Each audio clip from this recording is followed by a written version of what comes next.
प्रिय विद्यार्थियों, कक्षा 12 की केमिस्ट्री की ऑनलाइन क्लास में स्वागत। आज हम केमिस्ट्री के पार्ट 2 में अर्थात ऑर्गेनिक केमिस्ट्री में लेसन नंबर 11 एल्डिहाइड कीटोन और कार्बोक्सिलिक अम्ल पढ़ाने वाले हैं। यह चैप्टर कोरोना से पहले चैप्टर नंबर 12 था अर्थात 12 था। कोरोना को दृष्टि रखते हुए इस चैप्टर को 11वां नंबर मिला है और इस चैप्टर का नाम है एल्डिहाइड कीटोन और कार्बोक्सिलिक अम्ल। तो चलते हैं इस ऑनलाइन क्लास की ओर। आज हम पढ़ाएंगे कि एल्डिहाइड क्या होता है, कीटोन क्या होता है और कार्बोक्सिलिक अम्ल क्या होता है। सबसे पहले बात कर लेते हैं एल्डिहाइड की। हेडिंग लगा लेते हैं एल्डिहाइड। एल्डिहाइड, ठीक है।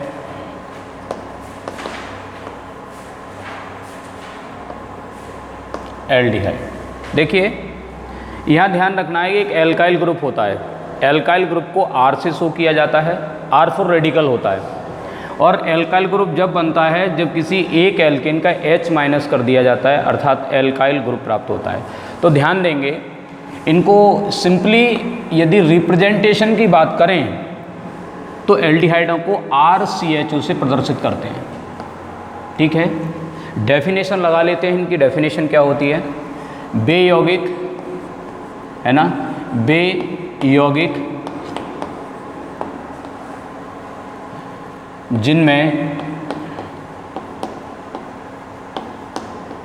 एल्काइल ग्रुप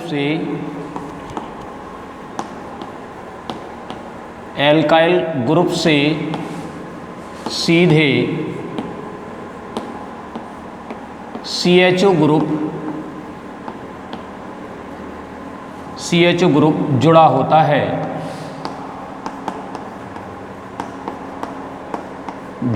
है, एल्डिहाइड कहलाते हैं।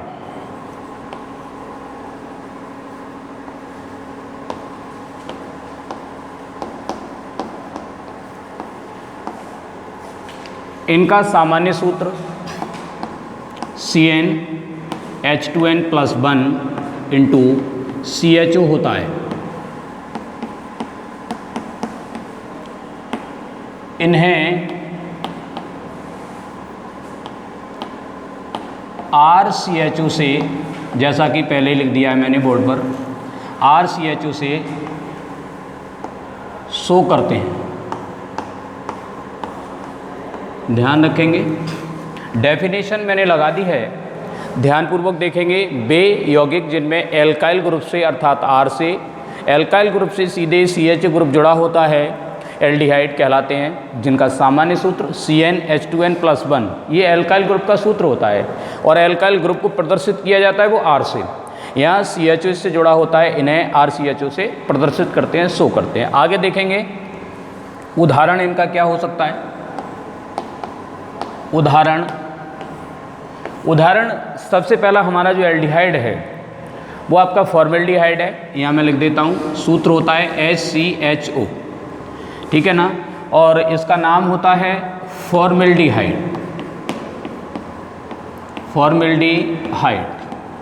और IUPAC नेम इसका जो होता है, कई बार आ जाता है तो IUPAC नेम होता है मेथिनल। ध्यान रखेंगे, इसका नाम होता है मेथिनल, इस नाम से भी आ जाता है कई बार। तो मैं यहाँ पर दोनों नाम लिख रहा हूँ। आगे आपको सिखाऊंगा कि एल्डिहाइडों का नामकरण अर्थात IUPAC नेम कैसे लिखते हैं, वो भी मैं सिखाऊंगा आगे। अभी आप लिख लीजिए इसका नाम जनरली। दूसरा आपके सिलेबस में है CH3CHO, इसका नाम एसीटिल्डिहाइड।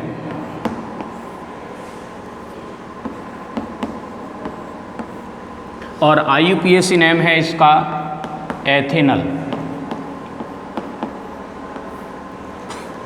आगे देख सकते हैं ये एरोमेटिक एल्डिहाइड होता है C6H5CHO, इसका नाम होता है बेंजिल्डिहाइड।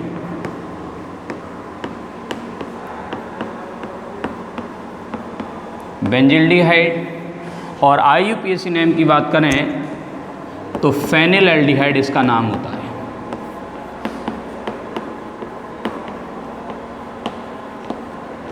Phenyl aldehyde. तो इस तरह से आपने देखा है आपके सिलेबस में दो प्रकार के एल्डिहाइड होते हैं, एक एलिफेटिक एल्डिहाइड और दूसरे होते हैं एरोमेटिक एल्डिहाइड। एरोमेटिक और एलिफेटिक एल्डिहाइडों में क्या डिफरेंस होता है, वीडियो के माध्यम से मैं आप लोगों को बता रहा हूँ कि जो एलिफेटिक एल्डिहाइड होते हैं वो कम धुएंदार ज्वाला के साथ जलते हैं। क्यों? क्योंकि इनमें कार्बन की संख्या क्या होती है, कम होती है।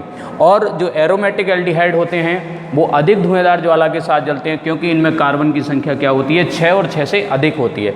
इस प्रकार हम ये कह सकते हैं कि एरोमेटिक एल्डिहाइड ये होते हैं और एलिफेटिक एल्डिहाइड ये होते हैं। ओके, चलिए तो आगे चलते हैं। ये तो मैंने एल्डिहाइड और एल्डिहाइड का जनरल फार्मूला और इनका IUPAC नेम क्या होता है ये सब बता दिया है। अब चलते हैं कीटोन की ओर। कीटोन क्या होते हैं, हेडिंग लगा लेते हैं। नंबर 1 ये था और नंबर 2 आपका दूसरा पार्ट है वो है आपका कीटोन।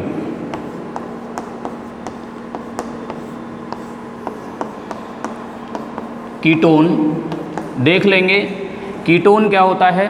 देखिए इनको जैसे मैंने यहाँ पर प्रदर्शित किया इसी प्रकार इसको मैं यहाँ पर प्रदर्शित कर रहा हूँ, RCOR। ध्यान देंगे इनको रिप्रेजेंटेशन, इनका रिप्रेजेंटेशन जो है वो RCOR है, अर्थात ये जो ग्रुप है यहाँ पर देख लेंगे, ये जो CO ग्रुप है इसको कीटोन या कार्बोनिल ग्रुप के नाम से जाना जाता है। अर्थात 2 एल्काइल ग्रुप इससे जुड़े हुए, तो हम ये कह सकते हैं कि कीटोन ग्रुप से जुड़े 2 एल्काइल ग्रुप आपके क्या कहलाते हैं, कीटोन कहलाते हैं। यानी एसीटोन का फॉर्मूला आपका बन के तैयार हो जाएगा। यहाँ लिख सकते हैं, मैं यहाँ पर डेफिनेशन लिख देता हूँ, बेयौगिक जिनमें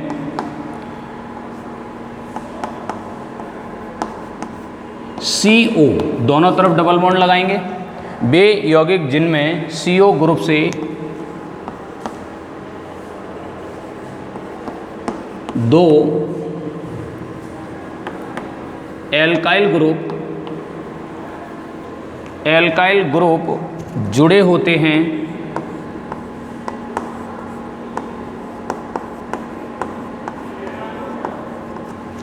तो उन्हें कीटोन कहते हैं।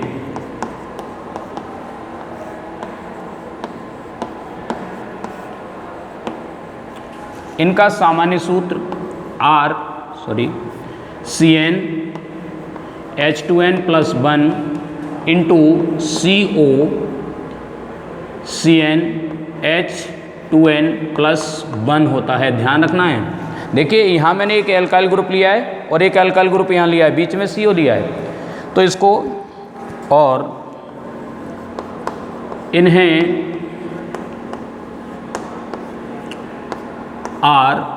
RCOR से शो करते हैं।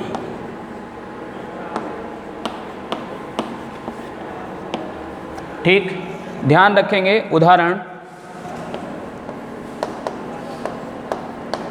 उदाहरण होता है इनका, हाँ जी, कुछ उदाहरण लगा लेते हैं इसका। पहला उदाहरण है CH3COCH3, नाम है इसका एसीटोन। ठीक है, अब यहाँ पर देखेंगे इसको डाईमेथिल ग्रुप है, ये डाईमेथिल कीटोन कह सकते हैं या फिर साधारण नाम इसका एसीटोन है। बट यदि बात करें IUPAC नेम की, कार्बन 1 है, 2 और 3 कार्बन वाले को कहते हैं यहाँ पर प्रोप, तो नाम हो जाएगा प्रोपेनोन। ओके, आगे सिखाऊंगा इसकी भी IUPAC आप लोगों को। दूसरा इसका एरोमेटिक कंपाउंड है वो है आपका C6H5COCH3, इसका नाम है फेनिल मेथिल कीटोन। ठीक है, तो यहाँ पर हम कह सकते हैं, तो IUPAC नेम इसका हो जाएगा फेनिल और 2 कार्बन है तो है ना, फेनिल क्या लिख सकते हैं हम, एथेनॉन। ये IUPAC नेम हो जाएगा। ओके, तो ये मैंने आपको एल्डिहाइड, ये आपके कीटोन। अब चलते हैं हम किसकी ओर, एल्डिहाइड की, आपके कार्बोक्सिलिक अम्लों की ओर चलते हैं। ठीक है, ज़रा ध्यान देंगे, ज़रा मैं इसको साफ़ कर लेता हूँ बोर्ड को। देख लिए यहाँ पर मैंने हेडिंग लगा लिया है यहाँ पर कार्बोक्सिलिक एसिड। जैसे हमने और को रिप्रेजेंट किया था इसी प्रकार इसको भी रिप्रेजेंट करते हैं RCOOH। परिभाषा यहाँ से निकल ही जाती है। बेयौगिक जिनमें एल्काइल ग्रुप से सीधे COOH ग्रुप जुड़ा होता है।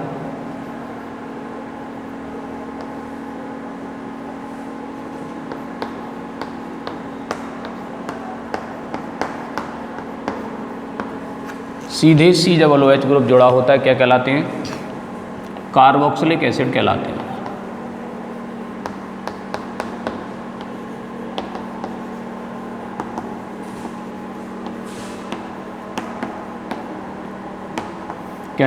ठीक है। इनका जो सामान्य सूत्र होता है वो CnH2n+1COOH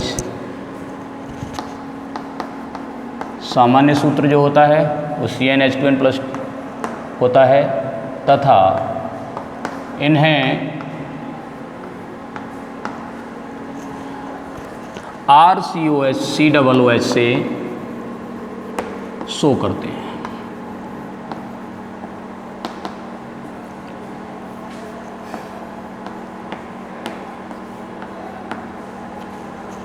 एग्जाम्पल एक बार देख लेते हैं, उदाहरण इसका क्या हो सकता है। HCOOH CH3COOH और C6H5COOH ये आपके सिलेबस में इसलिए यहाँ पर लिख रहा हूँ। और एक और लिख देता हूँ चाहूँ तो C6H4 और यहाँ पर OH और COOH। ठीक है, गौर कीजिए बोर्ड की तरफ और ध्यान दीजिए, सभी स्टूडेंट ध्यान दें। जो मैंने नाम लिखे हैं ये मैंने कोई अपनी तरफ से नहीं लिखे, ये सिलेबस में है आपके। चारों ही कंपाउंड हैं, इनके नाम ध्यानपूर्वक सुन लीजिए और बड़े ही इंपॉर्टेंट कंपाउंड हैं। इसका नाम है फॉर्मिक एसिड। ये क्वेश्चन फॉर्मिक अम्ल वाला क्वेश्चन जो है वो आप कोई से भी कंपटीशन में चले जाएं वहाँ पर इसको ज़रूर पूछा जाता है। बर्रैया में, ततैया में, बिच्छू में कौन सा एसिड पाया जाता है, कौन सा केमिकल पाया जाता है, तो उसका नाम होता है फॉर्मिक एसिड।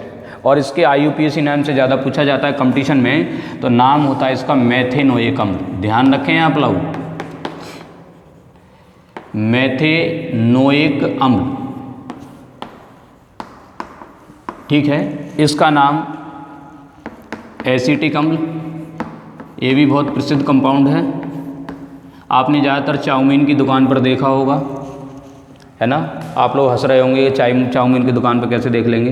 भाई चाउमीन की दुकान पर जो सिरका होता है, विनेगर होता है, वही एसिटिक एसिड होता है, इसलिए बोल रहा हूँ मैं यहाँ पर एसिटिक अम्ल। IUPAC नेम होता है इसका एथेनोइक अम्ल, एथेनोइक अम्ल। ध्यान देंगे। आगे इसका नाम बेंजोइक एसिड, बेंजोइक अम्ल। ठीक है, और इसको हम कह सकते हैं फेनिल कार्बोक्सिलिक अम्ल। IUPAC नेम फेनिल कार्बोक्सिलिक अम्ल।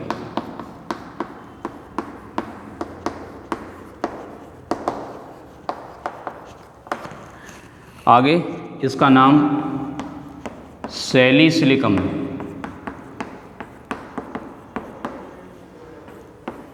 ठीक है, IUPAC नेम इसका हो जाएगा फेनिल हाइड्रोक्सी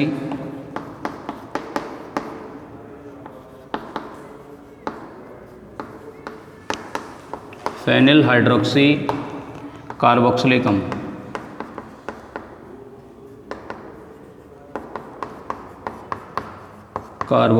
अम्ल। आज मैंने एल्डिहाइड, कीटोन और कार्बोक्सिलिक अम्ल इनकी डेफिनेशन, इनके सामान्य सूत्र, इनके एग्जाम्पल्स ये मैंने आप लोगों को बताए हैं। चलिए, तो सबसे पहले इस ध्यानपूर्वक सुन लीजिए, ये चैप्टर पूरे 6 नंबर का आता है, जिसमें 2 नंबर के आपके एल्डिहाइड आते हैं, 2 नंबर के कीटोन आते हैं, 2 नंबर के आपके कार्बोक्सिलिक अम्ल आते हैं। तो सबसे पहले ध्यानपूर्वक देखेंगे आपके एल्डिहाइड चलेंगे। एल्डिहाइड में एलिफेटिक एल्डिहाइड और एरोमेटिक एल्डिहाइड, फिर कीटोन में एलिफेटिक कीटोन और एरोमेटिक कीटोन, फिर आपके कार्बोक्सिलिक ग्रुप में है ना एलिफेटिक कार्बोक्सिलिक एसिड और एरोमेटिक कार्बोक्सिलिक। अब इसमें भी कंपाउंड यदि बोर्ड एग्जामिनेशन में आए तो उसको हम किस प्रकार लिखें, सभी स्टूडेंट्स इस बात को ध्यानपूर्वक सुन लें। देखिए, मैं यहाँ पर एक छोटी सी पॉइंट बता रहा हूँ आप लोगों को। पहला पॉइंट है, ध्यान रखना है, सबसे पहले बनाने की विधि यानी प्रयोगशाला विधि। ये बनाने की विधि आपको लिखनी है। बनाने की विधि, कोई भी कंपाउंड आ जाए इसमें से 100% एक कंपाउंड आएगा, स्ट्रिक्टली सुन ले आप बहुत अच्छी तरह से। बनाने की विधि पहली बात। नंबर 2, बनाने की विधि में रिएक्शन लिखी जाती है कि इस कंपाउंड को बनाया कैसे जाएगा। नंबर 2, इसकी पीपी का मतलब वही फिजिकल प्रॉपर्टी अर्थात भौतिक गुण। भौतिक गुण में ये पता चलेगा कि इसका रंग कैसा है, ये जल तथा कार्बनिक विलायकों में विलय है या नहीं है, इसका मेल्टिंग पॉइंट क्या है ना, बॉइलिंग पॉइंट क्या है इसका, है ना, गंध कैसी आती है, कलर कैसा है ना।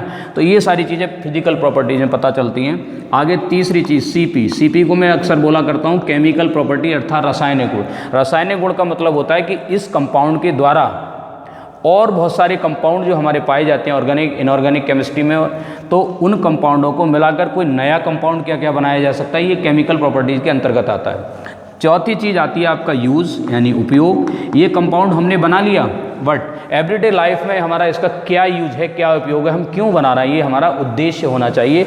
तो देखिए, आप जब भी बोर्ड एग्जामिनेशन में लिखने जाएं तो ये 4 हेडिंग जरूर डालें। पहला बनाने की विधि, भौतिक गुण, रासायनिक गुण और उपयोग। चलते हैं, तो आज हम सबसे पहले आपको सिखाने वाले हैं एल्डिहाइड के बारे में कि भाई एल्डिहाइड की सबसे पहले IUPAC नेम कैसे लिखते हैं, ये जानेंगे। कई बार ऑब्जेक्टिव में आ जाता है 1 नंबर में कि इसका IUPAC नेम क्या होगा, ठीक है। तो मैं यहाँ पर आज IUPAC नेम सिखाने वाला हूँ एल्डिहाइड का।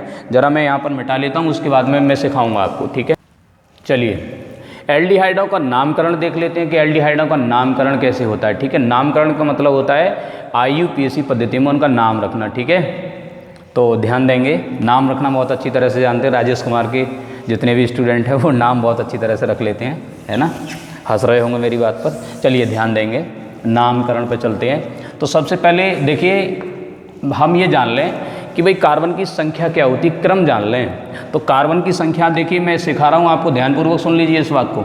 C1, C2, C3, C4, C5, C6, C7, C8 और C9, और ये आपका लास्ट होता है C10। ये केमिस्ट्री की गिनतियां हैं। जिस प्रकार मैथमेटिक्स में 1 2 3 4 5 6 7 8 9 10 होता है, उसी प्रकार केमिस्ट्री में भी आपका कार्बन की संख्या पर बेस्ड है ये गिनती, इसी के आधार पर नाम लिए जाते हैं।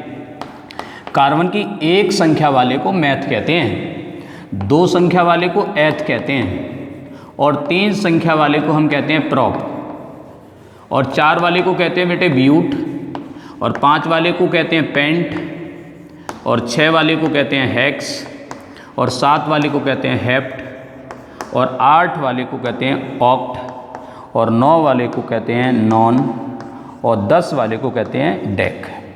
इस बात का ध्यान रखना है। कार्बन की संख्या जहाँ भी एक आएगी तो मैथ से शुरू करेंगे जी, ठीक है, ध्यान रखना। और ज़्यादातर इन कंपाउंडों में ई हटती है और अन्य चीज़ जुड़ जाती है, IUPAC नेम बन के तैयार हो जाता है। देखो मैं बनाता हूँ यहाँ पर। सबसे पहले मैंने लिखा HCHO, ये है आपका। फॉर एग्जाम्पल गौर कीजिए बोर्ड की तरफ, कितने कार्बन है इसमें, कार्बन की संख्या देखिए। कार्बन को देखो, जान लो, इंटर में आ गए हो आप लोग, फर्स्ट ईयर का भूल गए होगे थोड़ा सा। कार्बन को देखो ऐसे करके C बना दो, सब जानते हैं कार्बन का प्रतीक होता है C। थोड़ा सा इसको घुमा दो, 6 बन गया। कार्बन का परमाणु क्रमांक 6 होता है, इसका दूना ऊपर लिख दो, भार 12 होता है, और इसकी वैलेंसी होती है 4। ये 4 चीज़ें कार्बन की आप लोग याद रखें। तो यहाँ पर ध्यान रखना है आपको, ठीक है। मैं इसको मिटा देता हूँ। तो देख लेंगे, इस पहले कार्बन है, यहाँ में कार्बन की संख्या 1 दे रखी है, तो नाम रखेंगे इसका मैथ, METH, मैथ। और कार्बन जहाँ पर भी सिंगल बॉन्ड से जुड़ा हो तो नाम होता है मैथेन, है ना, 1 वाले को कहते हैं मैथेन। ध्यान रखना बोर्ड की तरफ। ई हटा दी यहाँ से, और ई हटाकर इसमें क्या जोड़ देते हैं, अल जोड़ देते हैं, तो नाम हो गया मैथेनल। इसी प्रकार दूसरा हमारा है CH3CHO, इसको कहेंगे, गौर कीजिए बोर्ड की तरफ, 1 और 1 दो कार्बन है, 2 वाले को कहते हैं ETHANE, एथेन लिख लिया मैंने। वही ट्रिक अपनानी, ई हटाना और अल लगाना, नाम हो गया एथेनल। अब मैं लेता हूँ 3 कार्बन वाले को, CH3, CH2 और CH2 और CHO, सॉरी 4 वाला हो गया, लो 4 वाला लिख लो, कोई दिक्कत नहीं है। 1 2 3 4 वाले को कहते हैं ब्यूट, तो ब्यूट, और आगे एन, ई हटाया, अल लगाया, नाम हो गया ब्यूटेनल। इस प्रकार IUPAC पद्धति में एल्डिहाइडों के नामकरण करते हैं। ओके, चलिए, तो आज मैं आपको यहाँ तक आपको करा रहा हूँ। कल इसकी बनाने की विधियाँ, फिर भौतिक गुण, रासायनिक गुण और उसके उपयोग कराएंगे, एलिफेटिक के, फिर एरोमेटिक के, फिर आपके कीटोन, फिर कार्बोक्सिलेट। ठीक है, तब तक के लिए थैंक यू।